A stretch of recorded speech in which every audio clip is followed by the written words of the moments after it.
Bienvenue dans cette vidéo, nous sommes dans la deuxième partie du document, les outils de recherche, et dans cette vidéo, nous allons surtout regarder comment attaquer cette phase de recherche des mots-clés, comment constituer votre banque de mots-clés. Alors, il faut comprendre avant de commencer, c'est que nous ne sommes pas en train d'inventer les mots-clés. Nous ne sommes pas en train de se dire qu'est-ce que mon client idéal a en tête et comment je peux le mettre sur le papier. Nous sommes en train de constater ce que les gens mettent sur Internet en termes de phrases et on va les copier. Donc vous êtes en phase de recherche pure et nette. Il n'y a pas d'imagination, il n'y a pas de créativité, il y a juste le constat des mots-clés utilisés par les gens quand ils font leur recherche sur Internet. C'est pour ça ici, j'ai listé un nombre de sources qu'on va utiliser pour vous aider à aller chercher ces phrases, ces mots-clés, les copier et les mettre dans votre fichier Excel pour les utiliser demain dans les articles, dans les pages de produits, dans la description de votre marque, etc. Donc d'abord, le premier outil que vous devez maîtriser, c'est Google Ads Account. Donc c'est un compte publicitaire de Google.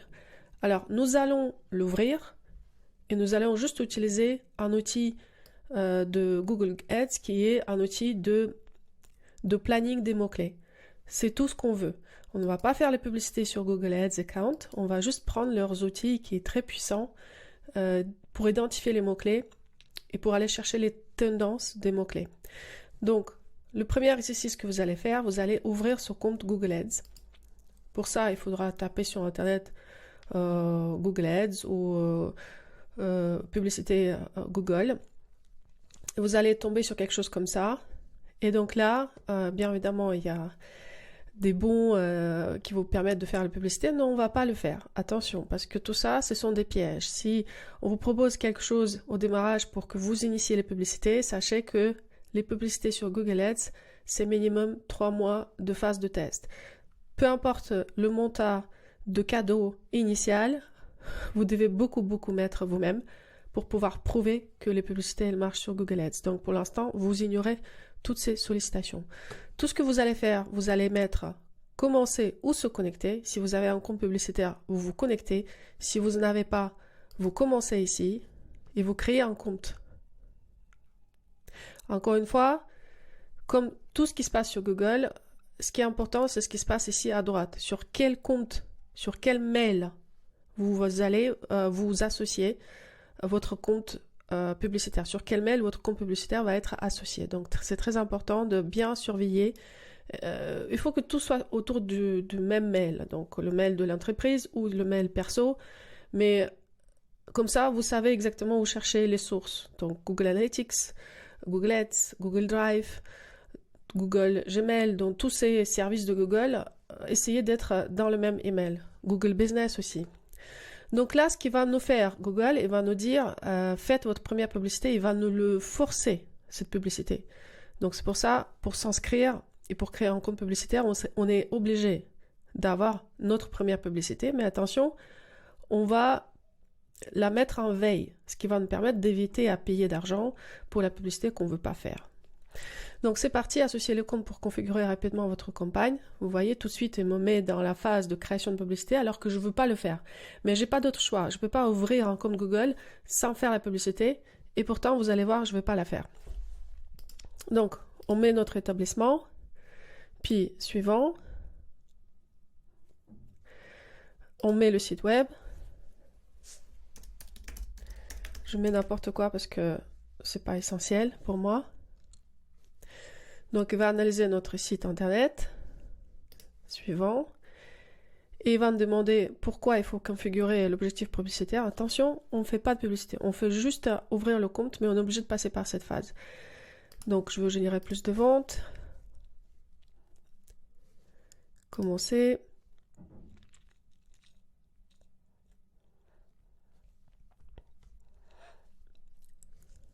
Donc, les clients qui effectuent un achat.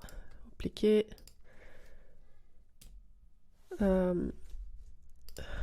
Ok, je prends quelque chose d'autre parce qu'il veut un lien spécifique.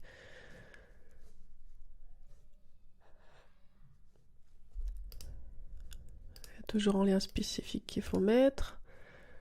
Si on le fait suivant, je l'ai décoché en fait pour ne pas renseigner un lien spécifique. Donc là, c'est comme si je configure ma publicité. Je vais accepter tout ce qu'il me propose parce que franchement, c'est pas ce qui compte pour moi. Donc je dois mettre mon numéro de téléphone.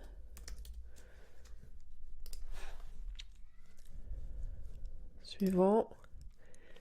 Suivant. Budget suivant. D'accord? Donc, peu importe ce qu'il met, de toute façon, la publicité, je ne veux pas le lancer. Donc, j'accepte tout. Et j'envoie.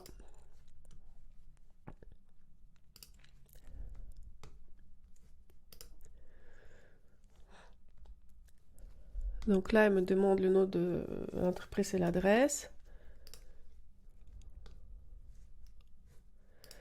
Et il veut ma carte.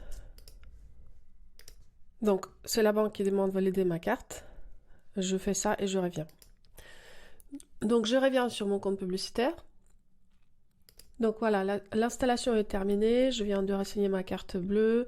Maintenant, il me dit explorez votre campagne. Donc, on va là-bas parce que nous, il faut aller dans le dashboard. C'est ce qu'on essaie de faire avec tout ça. Et donc ici, il faut absolument désactiver votre campagne pour ne pas être en mode de prélèvement, d'accord? Et pour ne rien du tout dépenser sur publicité. Et donc, mettre campagne en veille, c'est très important. Donc, je reviens encore une fois sur le dashboard.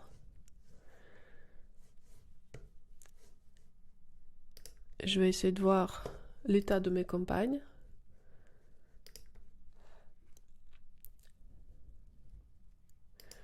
Donc, j'en ai une là, elle est inactive. Donc, si la vôtre est active, mettez-la en mode inactif parce qu'on veut surtout pas dépenser d'argent. Là, pourquoi je l'amène ici? Ce que je veux, c'est ce tableau de bord, d'accord? Donc, normalement, vous devez avoir les paramètres, aide et notification. Ok?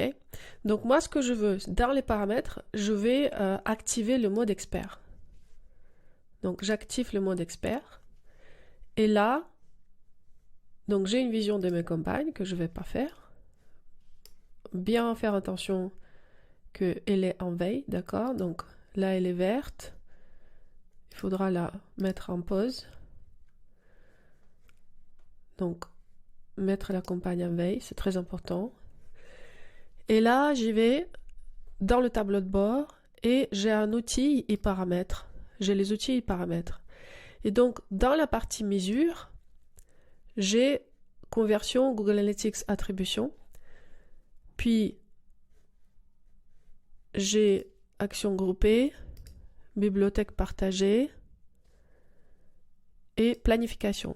Donc, moi, ce que je veux, c'est surtout cette partie-là, planification. Je veux un outil de planification des mots-clés. D'accord? C'est le dernier, pour moi, le dernier menu. Donc, voilà mon outil de planification des mots-clés. Comment je vais l'utiliser? Donc, je reviens à mon tableau Excel où j'ai commencé à explorer les thèmes. Donc, j'ai une marque éco-responsable, inclusivité, marque créateur. Et après, j'ai des produits que je dois encore détailler. Par exemple, mon site, il est là. Donc, je dois quand même initier cette recherche par certains mots-clés sur lesquels je veux me positionner par les thématiques. Donc, première thématique, par exemple, pour moi, c'est une marque éco-responsable. Donc, pour travailler sur cette thématique, je dois identifier qu'est-ce que les gens ils recherchent en termes de éco-responsabilité. Donc, premier mot-clé de base, je copie celui-là, marque éco-responsable. Je vais dans mon outil de planification des mots-clés et je vais trouver les mots-clés correspondants. Donc, je le mets là, comme ça. Et je clique sur obtenir des résultats.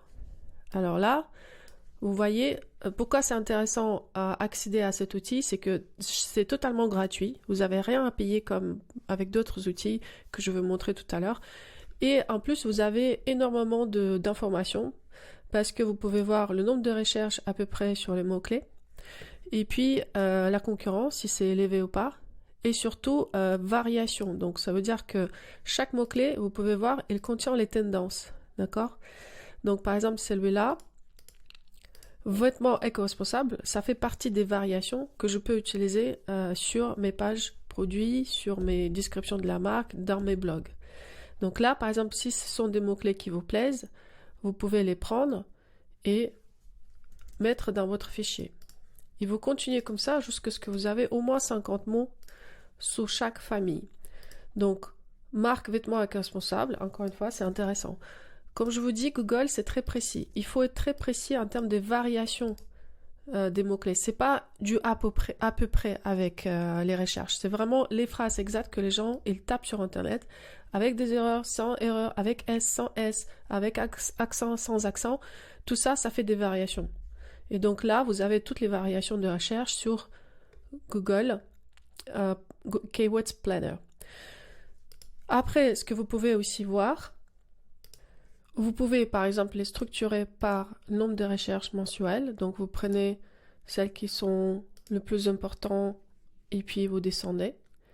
Donc nous, ce qu'on va rechercher, c'est du volume. Donc il faut que ça soit au moins une centaine de recherches par mois sur ce mot-clé. Et puis la concurrence est faible, c'est un très bon signe. Donc marque éco-responsable, ça peut être un bon mot-clé. Si tous les mots-clés vous conviennent ici, vous pouvez les télécharger carrément dans un fichier et puis les copier dans le vôtre. Après, ici, avec les plus, vous pouvez ajouter des variantes. Là, j'ajoute et je veux tester autre chose. Qu'est-ce qui en ressort si j'ajoute d'autres mots-clés que Google me propose? Donc ça, c'est intéressant pour vous pour explorer d'autres typologies de mots-clés auxquels vous n'avez pas pensé. Et là, encore une fois, vous rentrez dans les détails et vous regardez exactement les recherches que les gens ils effectuent sur Google. Donc ça, c'est une piste, d'accord? Vous avez compris le principe. Donc j'ai identifié le grand thème ici. Par exemple, j'ai identifié pour moi, c'était le vêtement éco-responsable. Du coup, je vais après ajouter toutes mes recherches que j'ai fait sur Google Planner. Et puis je continue sur un autre thème, et après je dois détailler mes produits. Donc ça veut dire que je peux carrément aller chercher les termes très précis. Par exemple ici, je vends les suites, d'accord? Donc je peux aller sur Google Planner et voir ce que ça donne le mot-clé suite.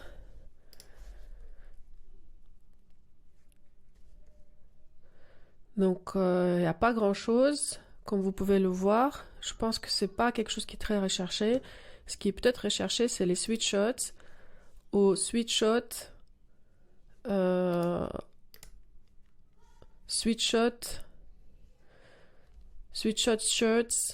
Donc ça c'est important parce que du coup ici, si on met Sweat Solène dans le titre du produit, c'est pas très bien pour le référencement naturel parce qu'au final, vous avez pu voir que suite, il n'y a rien qui ressort. En revanche, sweatshot, là on a beaucoup plus de variantes et on peut aller sur sweatshot femme, sweatshot à capuche personnalisé, sweatshot personnalisé.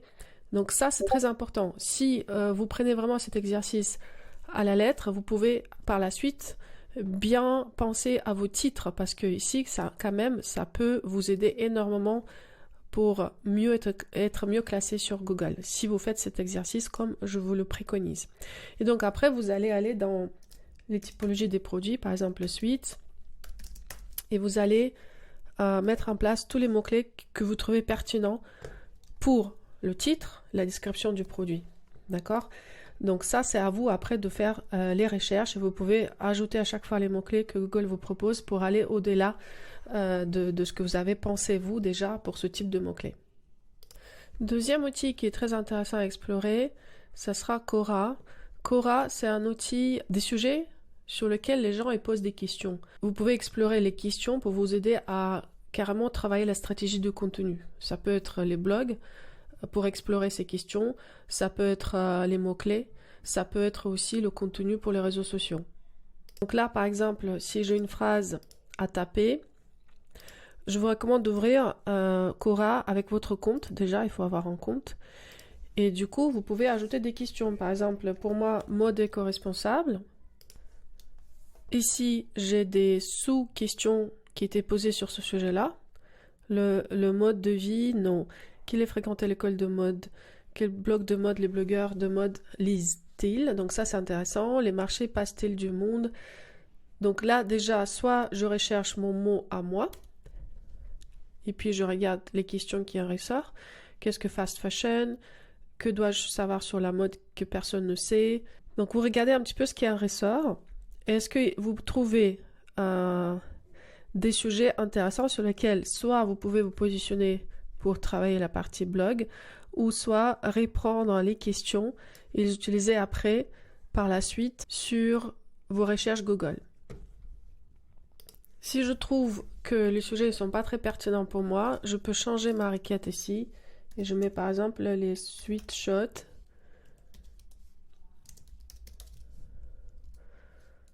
Femmes. Pour voir s'il y a des questions qui en ressortent. Ou sweatshots. Portez-vous un t-shirt sous votre sweat ou trouvez un sweat capuche de qualité. Ça, par exemple, je peux regarder.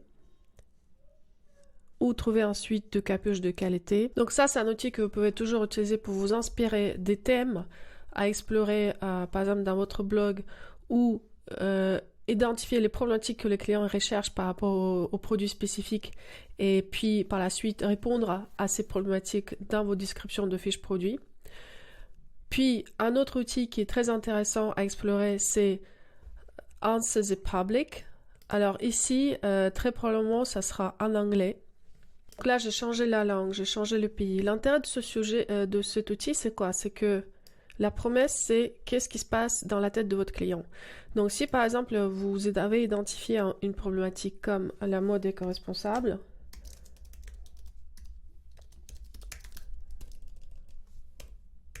vous allez voir ce que le client il pose comme question ou quel type de recherche est fait sur Internet. Donc je cherche. Ce qui s'ouvre à moi, c'est comme l'outil le note 37 questions mode éco-responsable. Donc là, j'ai des codes couleurs. Tout ce qui est très rose, c'est Raleigh Search, donc très recherché. Après, rose pâle, c'est moyennement recherché. Et très clair, ça va être très peu recherché. Et donc là, par exemple, vous pouvez voir que on pose souvent les questions lequel mode éco-responsable. Pourquoi éco-responsable? Qu'est-ce que c'est mode éco-responsable? Définition. Laquelle? La mode éco-responsable. Et ainsi de suite. Donc ça vous donne aussi des super idées, soit pour les titres de vos articles, soit pour les titres de vos produits. Donc il me demande de créer un compte si je veux continuer à consulter cette information. Puis un outil que vous devez absolument utiliser, ça s'appelle Keywords Everywhere. Donc là, on cherche des mots-clés long tail dans les recherches de Google et YouTube. Donc ça, c'est quelque chose que vous pouvez acheter parce que c'est un petit outil qui est très pratique, qui va se plugger à votre Chrome ici. C'est comme un plugin que vous pouvez activer et désactiver à chaque fois quand vous faites votre recherche de mots-clés. D'accord? Donc vous installez ce plugin, c'est marqué ici, installé pour Chrome. Et puis une fois qu'elle est installée, elle est juste là avec la lettre K. Il faudra la activer pour commencer votre phase de recherche. Dès que vous avez fini la phase de recherche, vous le désactivez. Sinon, il va continuer à comptabiliser le forfait que vous avez acheté. Donc, qu'est-ce qui se passe ici? Par exemple, je suis toujours dans mon thème de marque éco-responsable. Je vais cliquer les recherches ici. Le Keywords, il va tout de suite me montrer la tendance de ce mot-clé. D'accord? Quand est-ce qu'elle est plus recherchée? Donc on voit qu'il y avait un pic au début de 2000. Là, il y en a un peu moins d'intérêt pour ce type de recherche. Après, il va m'ajouter les propositions. Donc, il va me proposer marque éco-responsable mode, marque éco-responsable connue, etc. Ça, ce sont les mots-clés que je peux prendre pour continuer à explorer ce sujet et enrichir mon fichier Excel. D'accord? Donc là, par exemple, j'ai pas de proposition de volume parce que mon crédit, il est à 0. Donc, c'est là où c'est important d'acheter le crédit. Et surtout, surveillez à ne pas le dépenser trop si vous avez terminé votre phase de recherche. Donc, par exemple, là, je vais acheter le crédit pour vous montrer plus de chiffres. Parce que je ne savais pas que j'étais à sec. Donc, vous pouvez payer avec PayPal hein, si vous voulez. Donc, je finis ça et je reviens. Donc j'ai acheté les crédits, je reviens sur mon petit logo K, donc je vois le crédit que j'ai. Maintenant je reviens sur mes recherches et vous allez voir qu'il va me proposer plus d'informations. Donc là par exemple j'ai les volumes de recherche aussi et la tendance globale, d'accord? Donc si je choisis quelque chose ici, j'ai encore d'autres propositions qui vont être soulevées pour aller explorer d'autres thématiques. Par exemple, marque éco-responsable femme, vêtements bio, hommes, made en France. Donc si je veux savoir exactement vêtements hommes bio made en France, je cherche le volume. Donc là, par exemple, ce que je vois, que ici, il n'y a pas de volume. D'accord? Donc ici, c'est blanc. En revanche, marque made in France, il y a quand même 880 recherches par mois. Donc ça peut être intéressant à utiliser dans votre stratégie des mots-clés. Je le prends et je le mets dans mon tableau. Ici. Je reviens. Je regarde les datas associées et puis il y a d'autres propositions. Marque française par exemple. Il y a beaucoup de volumes de recherche. 4400. Donc marque française. C'est un mot-clé en soi. Donc ça, il faut le prendre comme il est. Il ne faut pas essayer de changer l'écriture. Marque française. D'accord? Donc ça, c'est intéressant aussi comme information. Et puis, je continue comme ça. Après, il y a moins de recherche. Donc, une fois que j'ai réparti sur marque française, je clique là. Je reviens sur le search. J'ai d'autres propositions. Donc, par exemple, là, il y a Balzac Paris qui remonte. Il y a le slip français qui remonte. Il y a beaucoup de recherches. D'accord? Donc ça, par exemple, s'il y a Balzac Paris qui remonte alors que vous êtes en train de travailler sur les stratégies de mots-clés marque française, marque fabriquée en France, ça peut vous donner les indications que peut-être il faudra quelque chose mettre comme Balzac Paris, mais jouer avec les mots en se disant achetez mieux que chez Balzac Paris. Oui, c'est un peu plus agressif, mais ça peut attirer l'œil de certaines personnes quand elles font des recherches sur Internet et qui tombent sur la description comme la vôtre, et ça donne envie à découvrir en tout cas votre marque. Et donc vous continuez comme ça, et chaque fois vous allez voir que Internet va vous ramener sur d'autres pistes que vous n'avez même pas pensé. Mais ça, en tout cas, je vous répète encore une fois, c'est un constat. C'est ce que les gens recherchent sur Internet. C'est pas vous, c'est les personnes qui recherchent sur Internet. Et si vous constatez qu'il y a une similitude d'intérêt, par exemple, entre marque éco-responsable et le Balzac Paris, ça veut dire que votre client idéal va se positionner dans ces mots-clés. Parce qu'il y a une réflexion qui était amenée par Internet qui vous a proposé ça comme des mots-clés qui sont dans la même famille, qui sont dans la même typologie de recherche. Donc ça, c'est à prendre en compte. Et puis si jamais vous voulez vraiment explorer la concurrence, vous revenez dans votre recherche, par exemple, ce que les gens demandent sur Internet, et vous pouvez carrément poser une question de Balzac Paris. Est-ce qu'il n'y a pas des requêtes particulières sur Balzac Paris que vous pouvez utiliser pour vos idées de mots-clés? Donc là, qu'est-ce que les gens ils disent sur Balzac Paris? Il n'y a pas grand-chose parce que c'est souvent associé à Balzac, l'auteur, les livres, etc. Par contre, ici, c'est intéressant. Comment taillent les chaussures Balzac Paris? Comment taille basket Balzac Paris? Et comment taille Balzac Paris? Ça, c'est intéressant. Balzac Paris, guide des tailles. Ce qui montre que les gens, ils se posent beaucoup de questions avant d'acheter en termes de taille, de mesure, etc. Donc ça, encore une fois, ça vous donne les indications comment vous pouvez améliorer vos fiches produits. Après ici, vous voyez, il y a une sorte de menu où vous pouvez choisir les questions. Vous pouvez choisir préposition. Donc préposition, ça veut dire à chaque fois par quoi la phrase va commencer. Par sans, à, près de. Et avec ça, vous avez d'autres propositions de mots-clés. Après, vous pouvez aller dans comparaison. Tout ça, c'est parce que les phrases commencent par d'autres types de mots. C'est pour ça que vous avez toute cette variation à explorer. Et là, on arrive sur la partie alphabétique où vous pouvez carrément voir le nombre de recherches. Donc, il y a pas mal de recherches sur les plans de vente, les avis. Les avis, quand même, c'est intéressant. Ou Balzac Paris, chaussures. ou Balzac Paris Instagram. Donc ça vous donne des indications, qu'est-ce qui se passe en termes de recherche pour les marques des concurrents et comment vous pouvez améliorer votre positionnement en fonction de questions que les gens ils posent. Parce que s'il y a beaucoup de questions sur le guide de taille, sur comment mesure les vêtements, les chaussures, où on peut trouver le pop-up store, où on peut trouver le magasin, ça vous donne aussi des indications, qu'est-ce que votre client il va rechercher par rapport à votre marque. Et puis le dernier outil, si je reviens encore sur la partie donc Keywords Everywhere, vous avez compris le principe. Donc là, on va chercher plutôt les phrases longues. Donc si on a commencé à explorer le mot-clé, par exemple, on était dans marque vêtements éco-responsable. Donc les premiers mots-clés, on les identifie sur le planeur de Google Ads.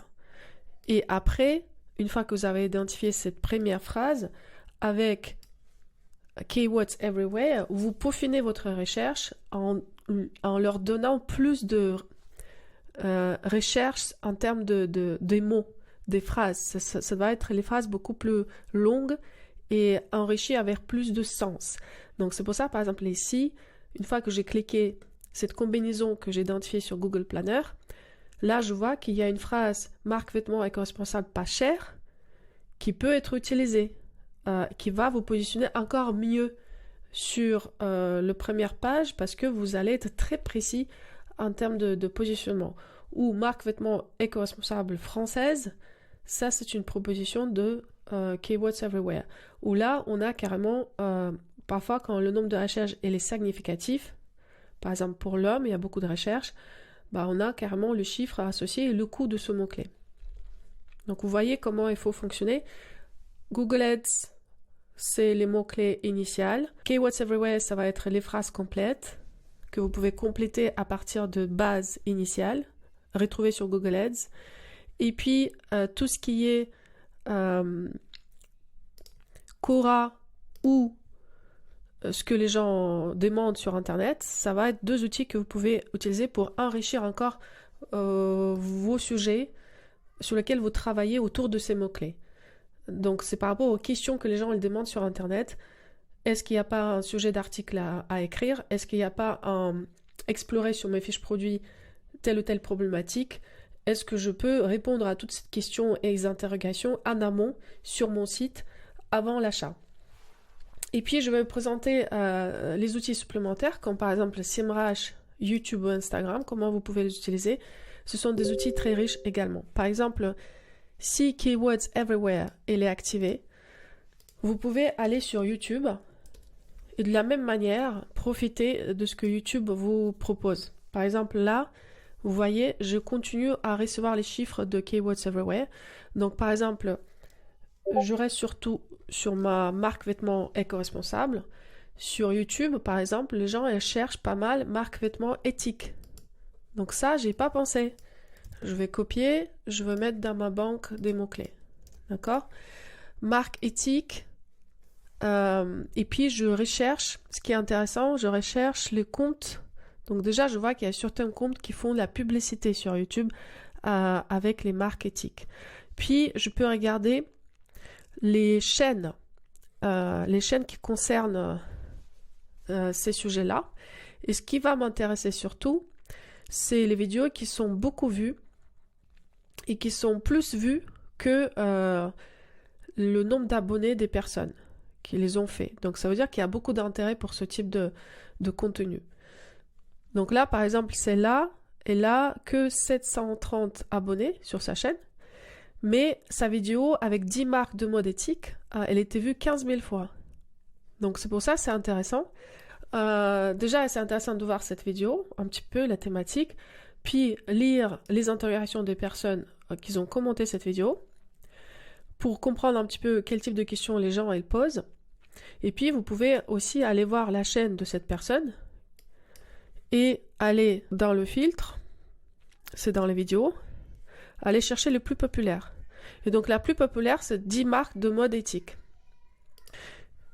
Puis les autres, ils ont eu moins de vues, mais en tout cas, vous voyez que ça intéresse les gens, et ça peut être aussi une base d'articles pour votre blog, qui peut s'appeler exactement comme ça, 10 marques de mode éthique, ou ça peut aussi faire par exemple, vous mettez une fiche produit, vous mettez la marque, ma marque a été parmi les 10 marques de mode éthique.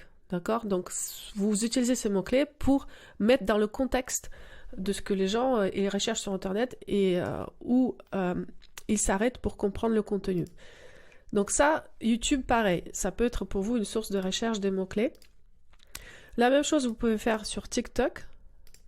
Donc TikTok, par exemple, je vais utiliser surtout les hashtags ici. Donc, mode éthique.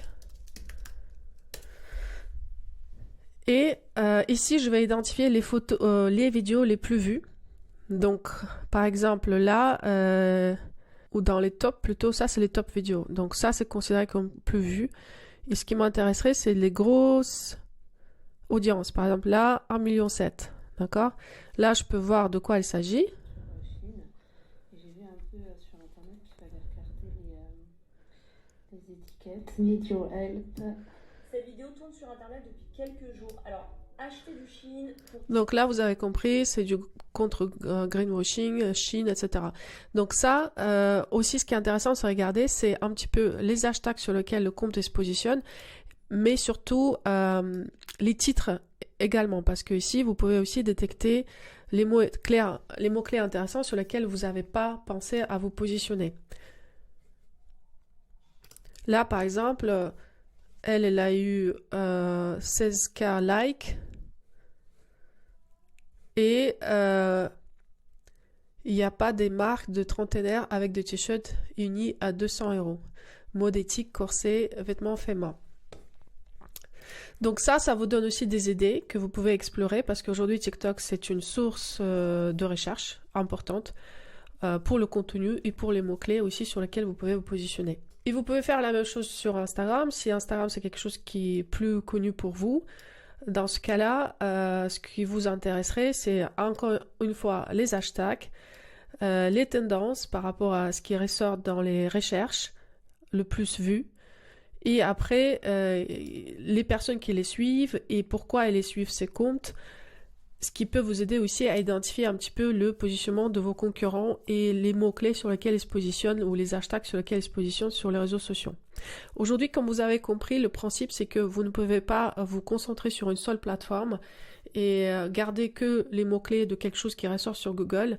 Aujourd'hui, on devient multiplateforme. Donc tout ce qui se passe sur les réseaux sociaux, ça va aussi se refléter sur Google parce que les gens ils vont rechercher sur tes comptes Instagram, sur tes vidéos TikTok, ou s'il y a un mot-clé qui est identifié, elle peut jouer le rôle clé dans leur recherche et poser des questions sur Quora ou d'autres sites. D'accord? Donc ça, c'est très important à comprendre l'impact de toute cette plateforme dans déjà la formation des goûts des personnes et surtout comment nos habitudes de recherche, elles changent et elles évoluent.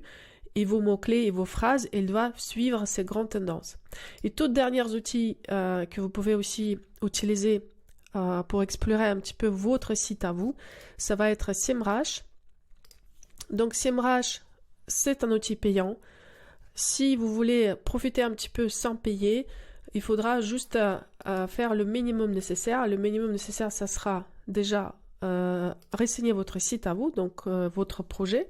Par exemple, vous ajoutez un domaine, si je veux me positionner sur le site sakinaimsa.com, j'ajoute le domaine et j'ai tout de suite quelques informations de base, donc les mots-clés organiques, le trafic total, les mots-clés payés en 0 et mon score d'autorité. D'accord? Donc ça, c'est les premières informations que je peux avoir, donc par mois, par l'année. Je vais cliquer sur le lien de mon projet et je peux aller plus dans les détails. Donc mon score d'autorité, le trafic organique, les backlinks, les sites qui me référencent, donc ça c'est très bien pour le référencement. Puis comment je positionne dans les différents pays. Et puis sur quels mots-clés on me trouve sur Internet. Donc ça peut vous aider à comprendre un petit peu votre positionnement actuel. Et les principaux concurrents organiques, pour moi, ça sera Femme Monoprix ou d'autres sites. D'accord? Je peux aller plus voir dans les détails. Mais si moi, par exemple, je considère que j'ai un concurrent qui est essentiel, je peux aller ajouter dans Recherche de concurrents. je peux ajouter un domaine. Donc par exemple, je fais patine.fr. Donc là, il faut payer. Donc, si je veux avoir accès à toutes ces informations, il faudra que je prenne un essai gratuit. Et dans ce cas-là, vous ne payez pas tout de suite. Donc vous pouvez quand même profiter pendant une semaine de la recherche de cet outil. Mais vous avez compris le principe. Parce que vous pouvez aussi aller après dans les possibilités des mots-clés et identifier sur quel mot-clé est positionner votre concurrence. Par exemple, là, je tape mon domaine et je tape le domaine de ma concurrente, les mots organiques, la racine. Et donc, je compare. Et je peux ajouter jusqu'à 3 concurrents. Donc là, si je veux continuer à explorer, j'enregistre ma carte. Donc, j'ai renseigné ma carte. Encore une fois, vous pouvez l'enlever après cette période de 7 jours, juste avant, pour ne pas payer l'outil, parce que c'est quand même 100 € par mois. Mais ça vous donne déjà le positionnement des sites concurrents. Donc par exemple, je vois que Platine, elle a 1000 mots-clés sur lesquels elle se positionne aujourd'hui sur les recherches organiques. Et le gros volume, ça vient de mots casquette, jogging, Jessie, patine. Donc puis j'ai des phrases comme t-shirt lumineux, vêtements en précommande. Et après, je peux aller explorer chaque mot-clé. Donc par exemple là, dans la mot casquette, j'ai des variations. Donc casquette, avec quoi ça vient. J'ai des questions, comment laver une casquette. Donc ça peut être un bon sujet pour votre fiche produit, d'accord. J'ai la tendance du mot-clé, etc. Donc après, j'ai des sites référents où le mot casquette revient beaucoup de fois et qu'ils sont très bien positionnés pour les recherches organiques. Donc ça, c'est une manière de faire pour vous aider à explorer les mots-clés. C'est un outil qui est très riche, hein, donc vous pouvez passer plusieurs jours pour identifier toutes ces choses-là que l'outil propose. Après, ce qui est intéressant, c'est que vous pouvez aussi, si vous avez une stratégie de blog, vous pouvez aller dans le contenu. Ici, au niveau de marketing, on a un contenu. On a par exemple les SEO Writing Assistant. Donc ça, vous pouvez analyser votre texte ici. Vous pouvez mettre votre article de blog et analyser tous les mots-clés auxquels vous n'avez pas pensé et que vous pouvez ajouter dans cet article. Donc ça, c'est très pratique. Ou sinon, vous pouvez aussi faire une recherche des sujets avant d'écrire votre article. Par exemple, si je mets ici marque éco-responsable, là, vous avez tous les sites, les top titres de backlinks. Donc, si demain, vous avez un article sur ces sources-là, ça va vous aider dans le référencement naturel parce que ça va ramener vers votre site à partir de sites d'autorité, ce qui est très important pour Google quand elle vous aide à référencer sur le backlinks. Et puis là, vous avez des thèmes, des articles, par exemple ici, 29 marques éthiques pour un dressing responsable.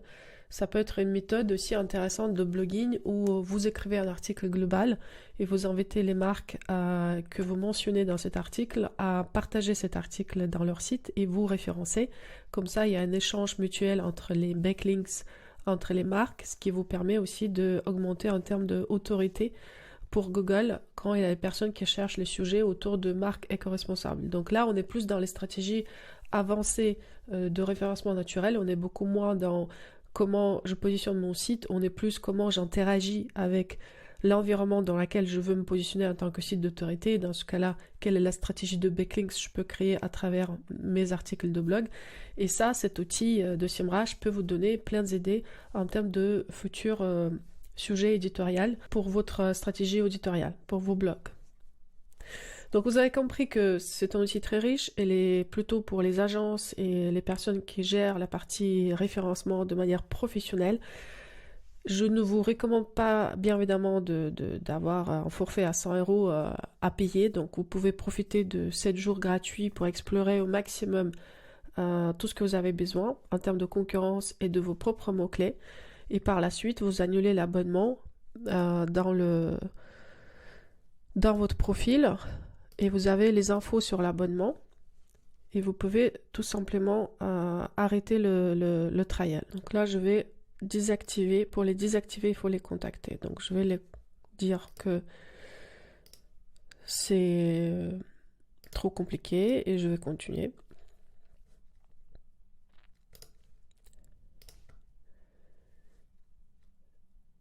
Et puis voilà, il n'y a rien qui m'intéresse pour l'instant. Voilà, je me désabonne. D'accord? Donc vous pouvez faire la même chose, comme ça vous avez profité un petit peu de l'abonnement, vous avez vu tout ce que ça peut donner et vous avez tiré maximum d'informations avant de pouvoir fermer cet outil. Donc voilà pour les outils de recherche. Encore une fois, je vous invite à faire ça de manière très posée. Identifier ce que les gens ils disent, ils tapent sur Internet et copier-coller dans votre banque des mots-clés, dans votre fichier Excel. Comme ça va être votre base de travail pour tout ce qui est votre site Internet, les fiches produits, la page d'accueil, les pages About, les articles de blog. Et vous revenez à chaque fois ici pour revoir votre stratégie des mots-clés et vous pouvez faire cet exercice une fois par an pour bien repositionner votre site avec les nouveaux mots-clés, avec les nouvelles enjeux que vous avez identifiés pour votre marque. Merci d'avoir regardé cette vidéo. Je vous retrouve dans la prochaine vidéo. On va regarder la stratégie SEO Pinterest. À tout de suite.